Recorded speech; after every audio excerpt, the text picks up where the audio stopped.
All right, awesome. Welcome you guys to another edition of Success Nonetheless. I'm so excited to have a gentleman in the building. He needs no introduction. He will be our next DC mayor. He's running for mayor right now, Mr. Robert White. How are you? I'm doing well, Kat. I'm doing well. Awesome, awesome. So I just want to jump into it. What made you run for mayor? What made you say, you know what, it has to be me and it has to be right now? That's a great question. If you had asked me a year ago whether I was running, I had a definitive answer of no. Um, but a lot of people asked me to run, and I promised them I would think about it. And when I found some quiet time to sit down and think about it, I started thinking about what we could do in this time in the district when we have all of these resources, when people want us to lean in, when people want to be part of the solution.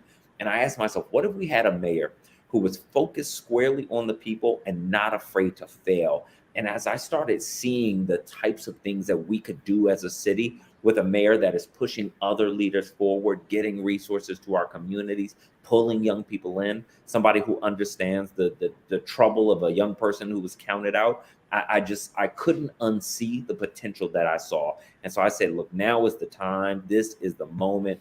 And I jumped in, prayed that people would jump in with me, and they have. Yeah, yeah, you're definitely everywhere, literally. So we saw the mass shooting. So what are your plans? I know people have sent me a few questions. This is one of the one I wanted to pick, but Yeah. what are your plans to not only make, the private schools are going to get their money to make their schools safer. So what are your plans for making DCPS and other charter schools around the district safe so that mass shootings doesn't happen here? Well, we have to make our entire city safe, and certainly schools are a place where our young people have to be safe. For me, as the dad of two little girls, my oldest daughter Madison is in kindergarten, and following the mass shooting in Texas, we had to talk to our daughter, my wife and I, about a lockdown drill. And that's something that parents shouldn't have to talk to their kids about. So we need to make sure that the school safety protocols are good, that that the doors are locked, that only people who are supposed to be in those buildings can get in the buildings. We need to make sure that our police can respond quickly and are prepared to respond. We have a police force that is so well equipped to respond, but they are stretched too thin. And so, one of the things that I'm going to do as mayor is reduce the things in the portfolio of our police so they can focus just on public safety. If we have police focus on public safety instead of being focused on public safety and traffic stops and mental health concerns and noise complaints, then we have a more effective police force that can respond when we need them to. But we've also got to make sure we're addressing things like mental health and the other underlying factors that unfortunately sometimes lead to violence. And it's not just mass violence, these types of shootings. It's, my 3-year-old daughter, someone pulled a gun on somebody directly in front of her daycare just a few Mm. weeks ago. This type of violence is happening all across our city, and we have got to get to those underlying issues so that we don't keep seeing this. Yeah, yeah, definitely. So, when you do win, putting it out there already. So how do you plan to build a rapport and, of course, support small business owners in addition to the larger businesses? I'm going to build on some of the work that I've already done. As a council member, I had three Black-owned small businesses in Ward 8 that came to me with a problem. They said, Council Member White, our building is going to be sold and we're going to be displaced. It's a story that we have heard so many times in our city. So I did something that had never been done from the council before. I wrote a bill and got funding to help those businesses buy their own building. So they got government funding to purchase their own building. That's the type of sort of out of the box thinking that we need. But our agencies have to support our existing small businesses to the same degree that we sort of spend our time and attention attracting people, businesses to come into our city. So we have to have the resources ready for businesses to help them expand, to help them through difficult periods. I was on a radio station last night, and a small business on Kennedy Street called and said, look, we are struggling because there's Mm. construction next door, there's construction across the street, and our street is closed down so much that sometimes I can't even get into my own business.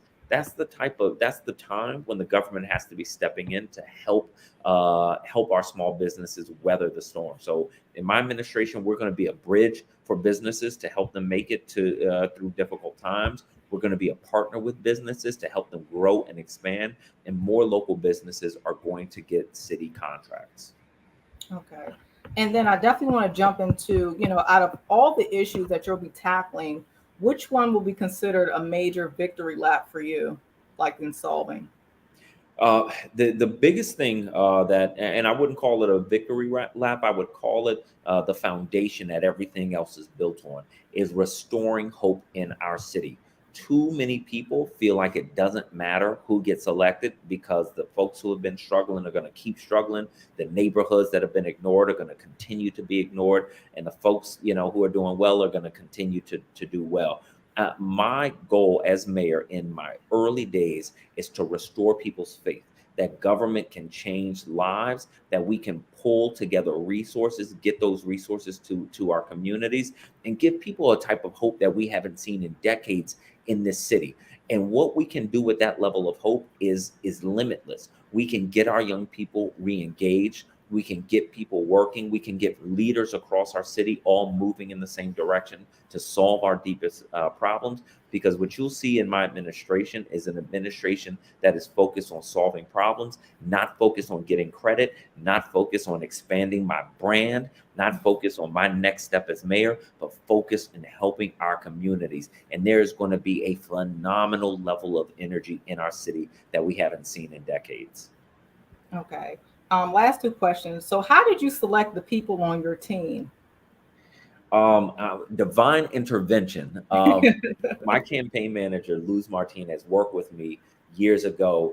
And you talk about somebody that just has so much talent and drive. She's flipping her hair in the background. Uh, just out of this world drive. It is so smart, so passionate.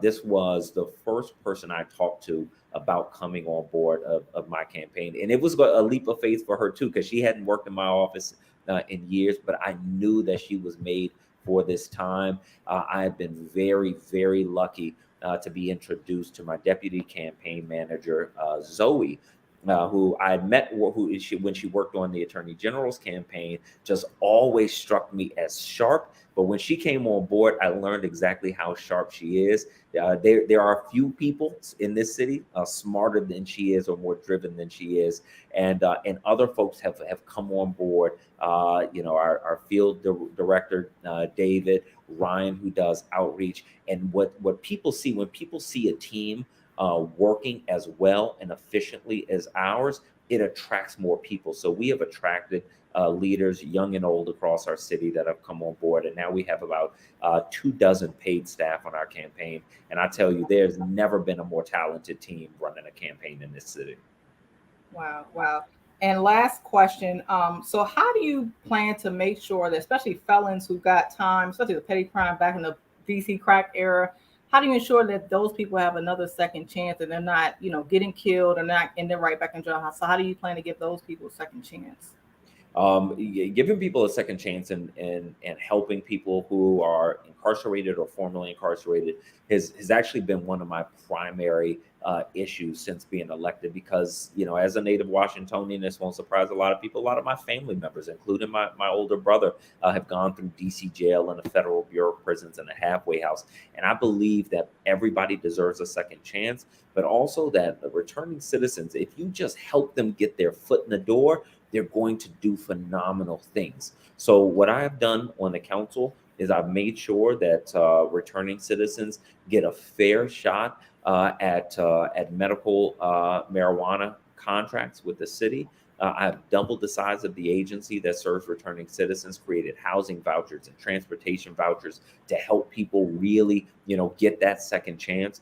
And I passed 2 years ago the only bill in the nation that restores voting rights to all incarcerated people, folks who never should have lost the right to vote to begin with. But I'm going to use the power of the seat of mayor to push our businesses in DC to hire returning citizens. And folks are going to see the productivity from this group of folks. I funded a program at Georgetown University, a paralegal certificate program that is exclusively for returning citizens. And the graduates of that program are working at some of the largest law firms in our nation. One brother who was incarcerated is working at a law firm with the former Attorney General Eric Holder. And so they have proven what they can do if they're given a chance, but they need a mayor who's going to make sure they're doing everything the city can to support them. Okay, awesome. Well, can you tell the world where they can find and connect with you at, and of course, voting for you as well, where they can find more about your campaign and your story? Absolutely. This is a game changing election. So I encourage people to jump in, to lean in, check out our work. My campaign website is robertfordc.com, Robert, FOR DC.com. You can find me on major social media platforms, Robert White underscore DC. And if you can't find any of those, just Google Robert White DC. And I think you're going to like the stuff that you see. You're going to see excitement. You're going to see authenticity, but you're going to see a group of people who are about to change our city. Wow, wow. Again, I just want to say thank you for your time. Thank you for making a change to make DC inclusive. I think Yes. that's very important, especially in the era that we're in today. I see nothing but great things for you.